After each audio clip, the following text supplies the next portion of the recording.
Sejak tahun 2007, saya mulai mengerjakan pembuatan software sederhana yang dipesan oleh beberapa pihak. Waktu itu, saya niati untuk belajar. Belajar bagaimana menangani pekerjaan dari pihak lain. Kemudian, di tahun 2015, saya mulai serius belajar tentang bagaimana sebenarnya metodologi manajemen proyek.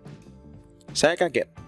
Ternyata ada banyak sekali tahapan yang harus dilakukan agar proyek bisa diawasi dengan baik. Konsekuensinya, tahapan-tahapan yang dilalui harus menghasilkan dokumen sebagai bukti rekam jejak perjalanan proyek tersebut. Seandainya dokumen tersebut dicetak, entah berapa rim kertas yang dibutuhkan. Ya, tentunya hal ini memang akan memudahkan penataan proyek itu sendiri nantinya, dan mudah terdeteksi bila ada yang tidak beres di tengah pengerjaan proyek. Saya pun bertanya kepada teman saya, kalau proyeknya kecil, apa juga harus sebanyak ini dokumen yang dibuat? Pertanyaan itu muncul karena selama ini saya hanya berkutat dengan proyek yang hanya melibatkan 3-5 orang dan 1 hingga 3 tujuan saja. Tidak banyak. Bukan proyek yang bernilai miliaran atau triliunan rupiah. Saya pun bertanya ke berbagai pihak, terlibat dalam beberapa proyek dan mempelajari banyak kasus untuk mencari jawaban apakah metodologi manajemen proyek yang saya pelajari tidak bisa disederhanakan untuk kasus proyek yang kecil. Paling tidak, saya bisa melewati beberapa tahapan sehingga proyek kecil yang saya kerjakan tidak terlalu berat di dokumentasinya. Sayangnya, kebanyakan jawaban yang saya dapatkan adalah metodologi manajemen proyek harus tetap dilalui semuanya.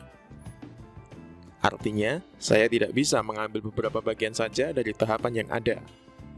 Sampai pada akhirnya, saya mengetahui bahwa metodologi manajemen proyek hadir untuk mempermudah pengerjaan suatu proyek, mudah diawasi. Apa gunanya kalau pada akhirnya mempersulit? Dari situ, saya menyimpulkan bahwa semestinya metodologi manajemen proyek bisa lebih fleksibel menyesuaikan besar kecilnya proyek.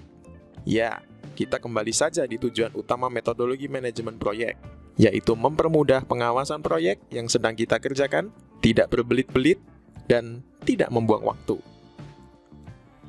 Saya, Atmaja Dwi Herlambang, dosen program studi pendidikan teknologi informasi, Fakultas Ilmu Komputer Universitas Brawijaya. Saya telah terlibat dalam pengerjaan proyek yang serius sejak tahun 2015. Saya ingin berbagi pengetahuan dan pengalaman-pengalaman saya yang menarik terkait metodologi manajemen proyek, baik sebagai akademisi maupun praktisi. Manajemen proyek tidak harus dibuat berbelit-belit, rumit, atau membuang-buang waktu. Pada materi kali ini, saya akan sampaikan kepada Anda metodologi manajemen proyek dengan pendekatan yang sederhana. Saya akan memperkenalkan kepada Anda tahapan-tahapan utama di dalam manajemen proyek. Hal ini pun bisa berlaku untuk proyek kecil dan besar. Pertama, bagaimana menentukan apa yang ingin dicapai oleh suatu proyek? Kapan dinyatakan proyek bisa berhasil dan lain sebagainya? Kedua, bagaimana merencanakan suatu proyek skala kecil? Seperti bagaimana menata informasi, menentukan pekerjaan atau kegiatan-kegiatan apa saja yang perlu dilakukan, melakukan estimasi-estimasi secara akurat, dan menyusun jadwal proyek Anda agar proyek selalu terawasi dan sinergi dengan waktu yang telah ditetapkan dan anggaran yang dimiliki. Ketiga, adalah tahap di mana Anda mengeksekusi proyek sesuai dengan rencana yang sudah Anda susun.